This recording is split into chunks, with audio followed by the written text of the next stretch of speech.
Welcome back to Your 1230, the only podcast where our guests tell their story with the help of 12 questions in just 30 minutes.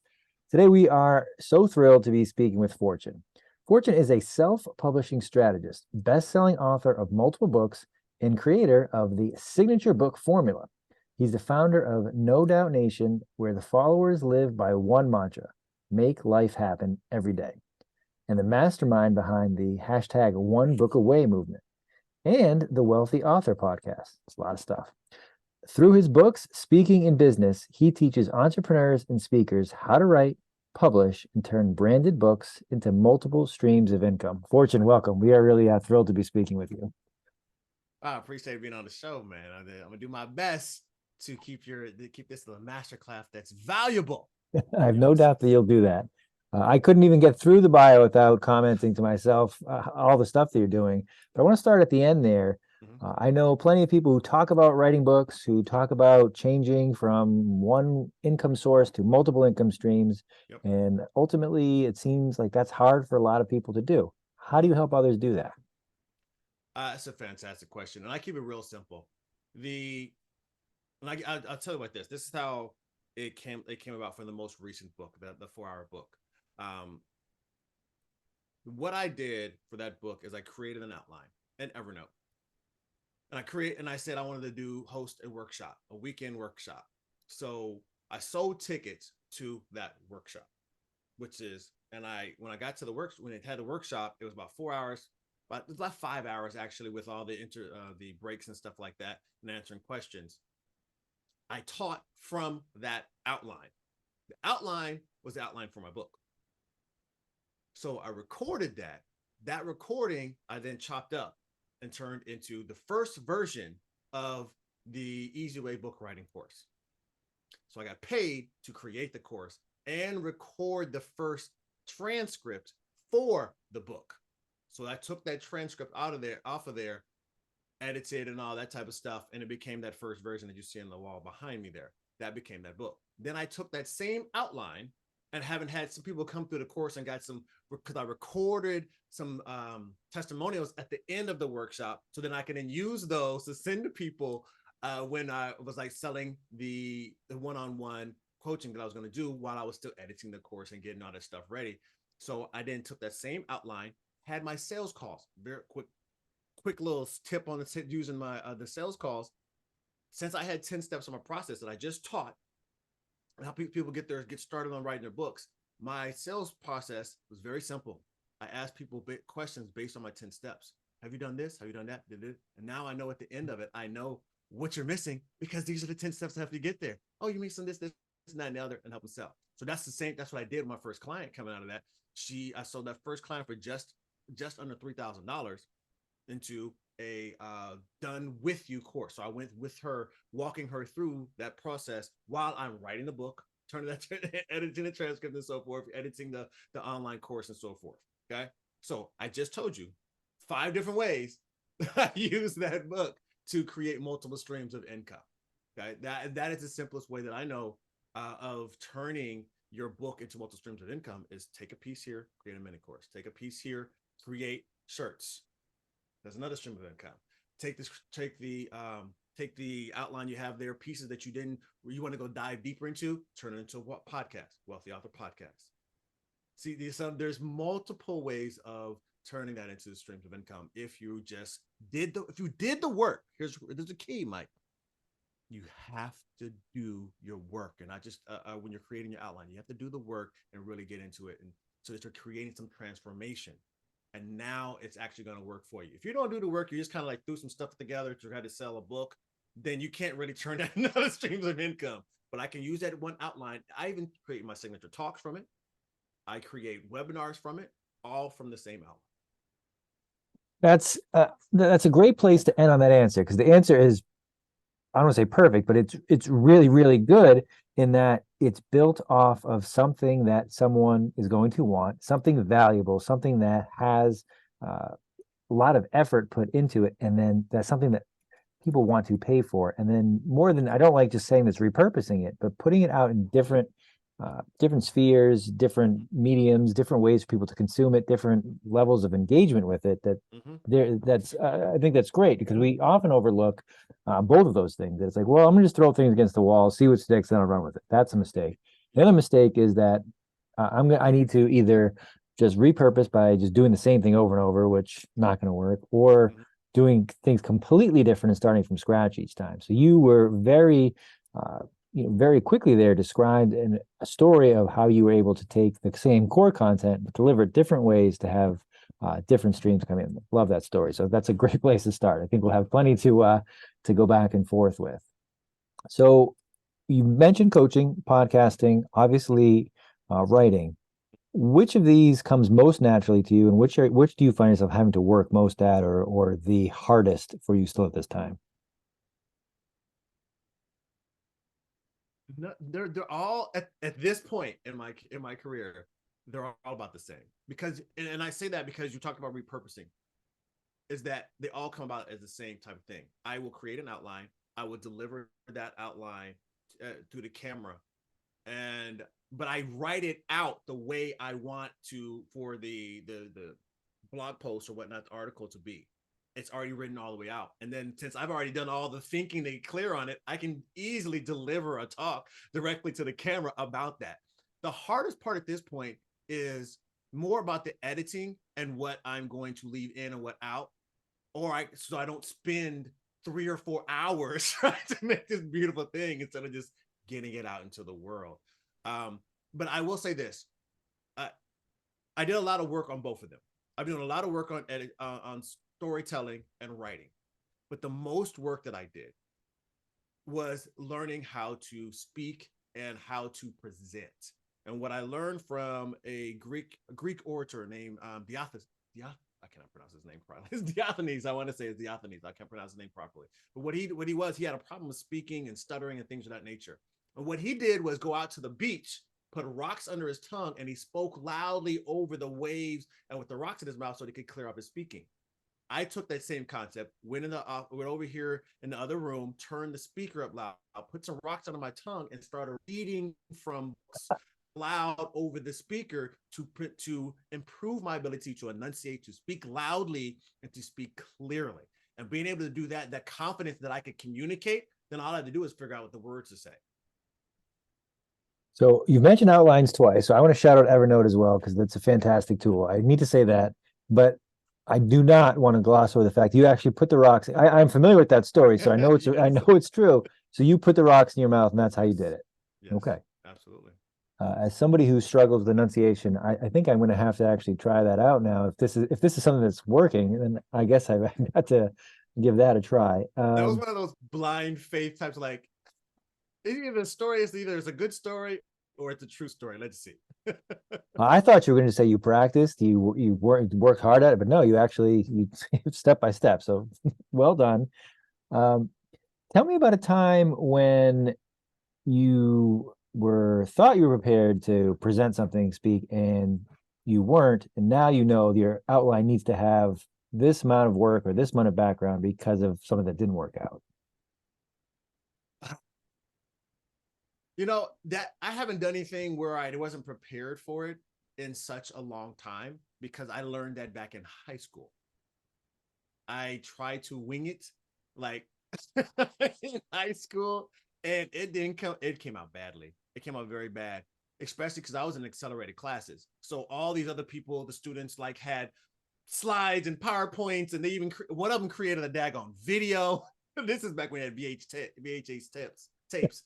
So like these are the people I'm competing against, and I'm like, I don't have no cards. I'm just trying to just wing it up there. That from then on, I knew I need to at least have an outline of what I wanted to say. And also, because I was part of Toastmasters, I got very good. I used to win the table topics, which is like a 2-minute talk. They just give you a subject and you speak on it. I got very good at that.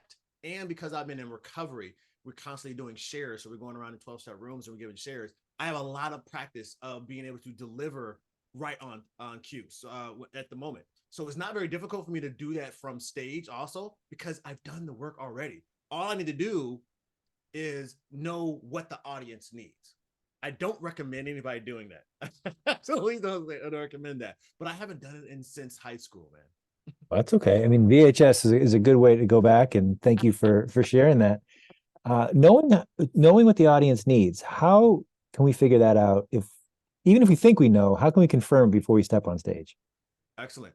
I I very simply talk to the audience. My mentors in presentation, great guy named Delatoro McNeil. Matter of fact, he's one of the nationally recognized NSA members. Like he's big time, like awards and all that. He taught he taught me in a 3 day weekend to know my materials well. And then when I get to the event, I have to cater because he spoke to a lot of corporations. So he had the key concepts, but he needed to know what that corporation itself, what was the culture and all that. So he could cater it a little bit to them. So he taught us to just ask the questions. I literally, when I was doing talks on how to get more done in the next 90 days, and most people get done in 9 months. So on high performance, I would literally go around with cards, little note cards, and I'd ask people a simple question: what is your biggest fear, or what is your biggest challenge with goal setting and goal achievement? And I'd pass them out in the beginning, and I just collect those. And that, because I already had about 5 points that I could choose from, and based on what they said, because I've done this enough times, I knew it was going to be one of those 5 things. So I would go up there and talk about 3 of them from the stage based upon the collecting from the audience. It's literally talking to them. It sounds simple enough, but I think a lot of times it's overlooked. I know who I'm talking to, or my message is so good that anybody can use this, when that's not the case if you don't know what they're looking for. So applaud you there for asking and then listening to what they tell you. Mm-hmm. Mm-hmm. So I think I know hashtag one book away. Mm-hmm. Well, tell us about that, where that comes from and what that means. Uh, the one book away is about this simple concept that you're one book away from the next breakthrough in your life or in your business. The reason why that was so important to me is I remember being sitting in a jail cell waiting for my opportunity to get released. Okay. I was facing 12 years of prison because I was trying to feed my addiction. I was out there stealing and boosting from stores and stuff, trying to selling liquor and stealing stuff like that. And I did like 3 times, got caught 3 times for the same felony in 1 year. So I was trying to figure out how I was going to change my life. So I initially wrote the first version of my first book, Unlimited Potential: How to Stop Living with Fear, Doubt, and Uncertainty. I wrote it down on a legal sheet of paper, the yellow legal sheets. I had folded in half, drew a cover on the outside of it, little table of contents, and I was writing in there what I would need to give my son if to keep him on the right path. Because I'd been in personal development, I knew about it. I just wasn't doing it right. I just wasn't acting right. I knew better. So I wrote it all out for him. But so when I got out, I actually had to live out those principles, and that helped change my life. But I also realized that one of the key books that helped change my life while I was locked up was by Charles Duhigg, The Power of Habit. So I'm looking back in my life as like, every time I needed to make a change, I went and looked for someone who talked about it or written a book on it. So anytime I wanted to make that shift in my life, I went and did that. And one of the key books for me has been my Bible. It just, every time if I don't want to do right, I put my Bible to the side. Put it like that. I put it on the side so I don't go into it. But when I want to act right and get some growth, I've been bred and taught to go look it up, go learn from someone who's already put all their information, their wisdom into a book, learn from it. And so now when I work with coaches and consultants, they have a message that's going to get past who the people they can work with, and work with directly. The only way that's going to happen is if they have a medium for which to pass it on for generations to come. That book will do that. Power of Habit, great book. Thanks for shouting that out. Uh, I like the imagery there, or just the way you paint the picture of the story, that you're sitting in that cell, that this is something I want to get out, not just for me, for my son. I want to put it down so he has it. Was that the moment you knew that you were going to make this change or make this right, or did it take something after being released?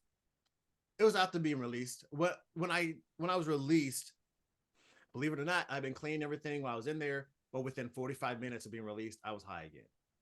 Within 45 minutes. Wow. And I had I had to get myself right because my daughter had been born while I was locked up. So she'd been born like a month before I got released.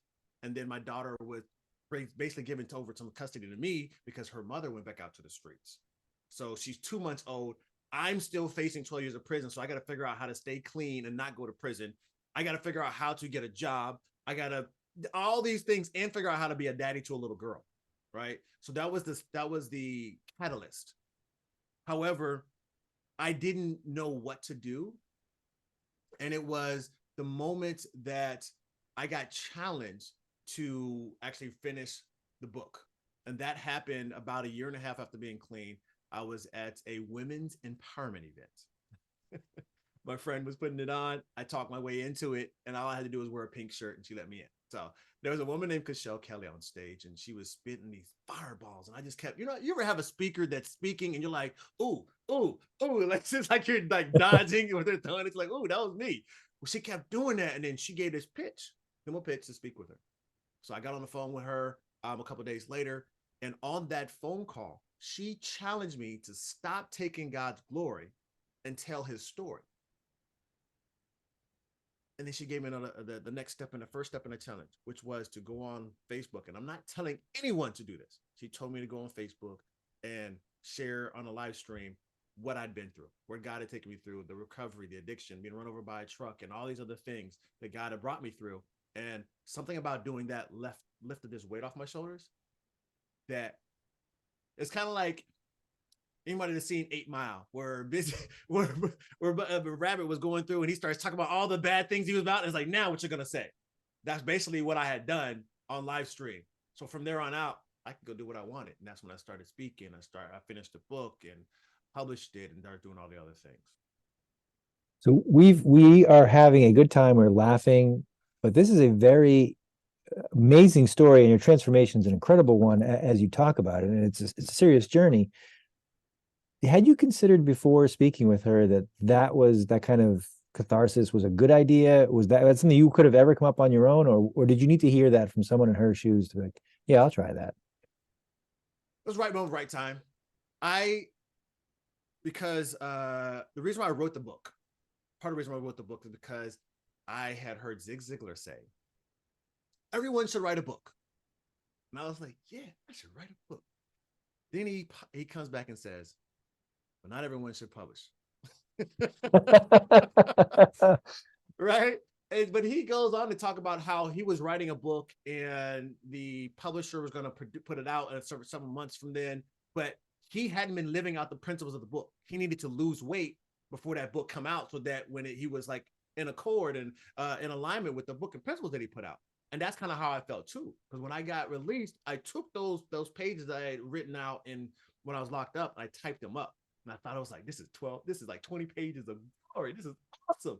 And I didn't do anything with it because I needed to live out those principles.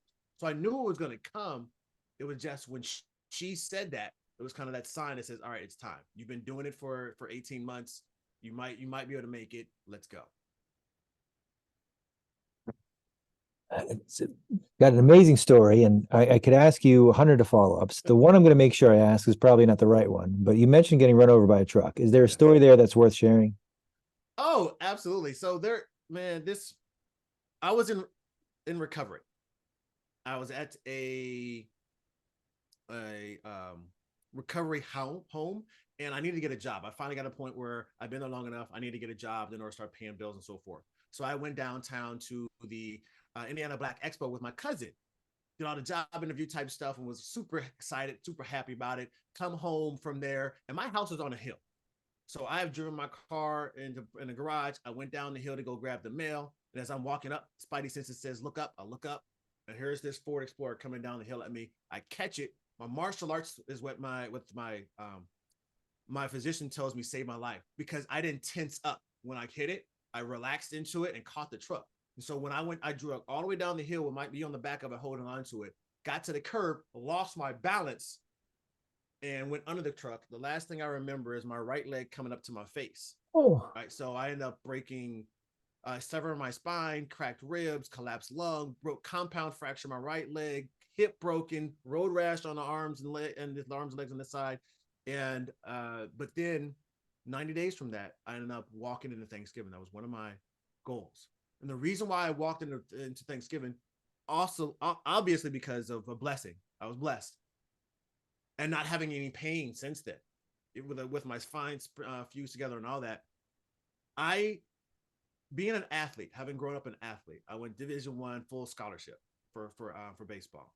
So I had this thing about pushing myself. I always wanted to push myself. So what I did in my recovery was once I got to the point where I could walk a little bit, I said, I'm gonna walk to the end of the block and back. And that was it.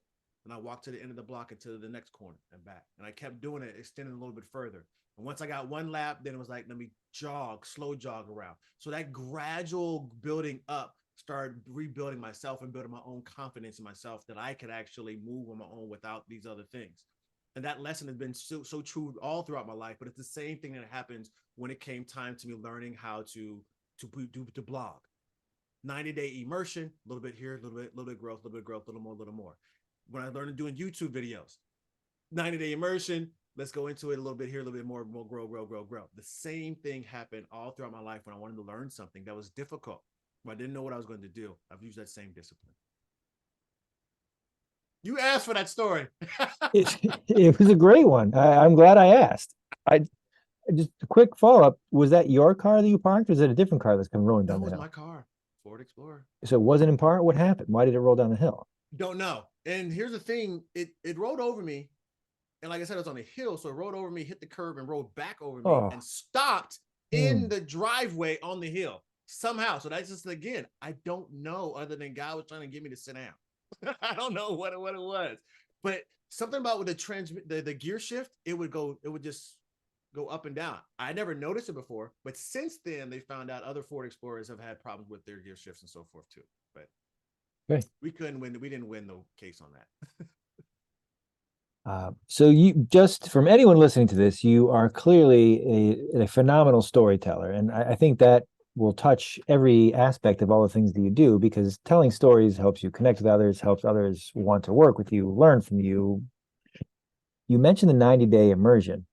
Where do you start? What is the first step? How do you know what you're going to immerse yourself in? Do you start with a topic and then focus? How do you help people figure out what their 90 days should look like?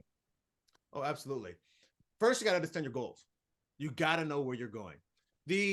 And this comes from a thing called periodization from high performance athletes. What happens is, so in college, give an example, a quick example. In college, I dislocated my right ankle sliding to second base. It was horrific. And I had to learn how to walk and all that stuff and run again because my ankle is not as strong as it used to be. So I ended up going into a place I'm in Indianapolis. I went up to a trainer in Chicago to learn how to run better again. And he had us go through small drills, and he told us work on this drill for a certain amount for this amount of time, work on this drill for the next kind of time. So it was slowly building up and adding on to the explosiveness again, breaking out from first base or from wherever I was running from. So the idea with periodization is to take the big thing you're trying to learn, the big skill you're trying to learn, and break it into small parts. And then you hyper focus on one part. Don't worry about the rest of it. You're just going to keep adding on and hyper focusing. That's the same thing I do. That's what we do for these 90-day goals, right?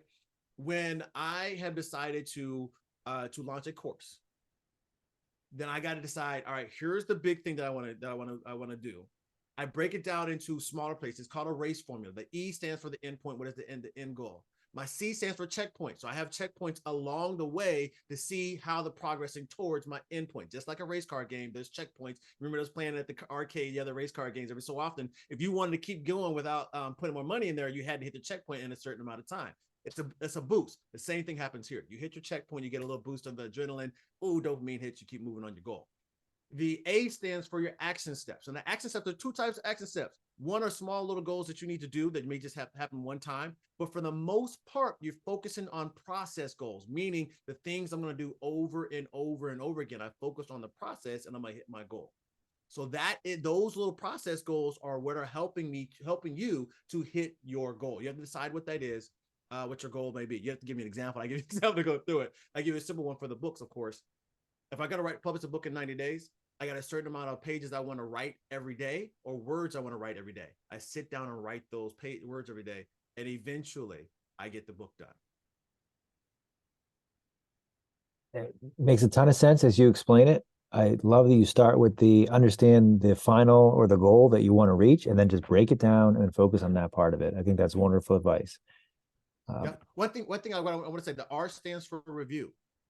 The research out of California says that if you can increase your chance of hitting your goal by over 40%, so up to 70% of you hit a chance of hitting your goal, if you give your goals to written goals to someone, have regular reviews and check-ins with that person. That's what the goal Dr. Gail Matthews out of Dominican University in California says. Who is the person that you hand your goals to at this time? Yo, I used to give it to my mom, but she wasn't hard enough. I tried to give it to my daughter, and she was like, she would always forget. So I actually have an action partner that I work with every Monday. We go over our goals for the week and what we're going to do. And I have that's my action partner. So we going through weekly things. And then I have a accountability partner that I work with daily. We send kind of messages to each other like this: what I'm going to work on today. The 3 top goals. You only need to work on 3 top goals for the day. Most of the time, I only get 2 of them done. But those are the 2 things. Now, there's another thing out there called Focus Mate. If people want to go out there and work in what's called you work in a co-working space. So it's a virtual co-working space where you're basically on a Zoom or whatnot. This is what I'm working on. This is what they're going to give you what you're working on. Y'all work together. That helps with that accountability. Also, I'm telling them what I'm going to do, and at the end of it, I'm telling that I got it done. You can't speak enough for the value of accountability, especially with the right partner. You mentioned, you joke about your mom and your daughter not being hard enough. But if you've got that person that you don't want to tell that you didn't do what you're supposed to, or that you're gonna, make the extra 30 minutes of calls or work on that outline for another 45 minutes because you don't want to tell them, that's incredibly valuable. Real quickly, the 2 that I've heard that work, one's a little extreme, is that, if you don't hit your goal, you make $100 donation to a charity or a cause you don't believe. The one I heard that was just a line too far was you give you get your spouse and then you tear up $100 in front of them. And like your spouse watches you tear up enough $100, and then you'll do what you're supposed to do because they're not laughing at first. Yeah. Um, so we've covered a pretty good amount of area tonight, Fortune. Is there anything I didn't ask you that I probably should have in our time together? The one thing to really cover is the value of storytelling. You touched on it, but to go a little into that is the fact that we connect all through storytelling, and that the better you get at being able to tell stories, the better you're going to be at persuading people. It's much easier for me to wrap everything into this story and then pull the points out of it so you remember it. Because a lot of people want to tell a story that doesn't really have a point to it, or they give all these facts, do this, this, and this, and they don't remember it past it. They get off the podcast, unless they took notes or are going to act on it right now, they're going to forget it. But they're going to remember the story. Somebody's going to remember the story of me being remembered by a truck. Someone's going to remember, the story of any of his number of stories that I've spoken about today. They're going to remember something and be like, oh, yeah. And that's going to remind them and trigger them about the message that I was behind that story. So the better you get at doing that, the better it's going to be for you and your business. Even if it goes to me working with my mentees, or my sponsees, or anyone that I'm actually working with, I love to wrap it into a story. So first line of offense and defense for me.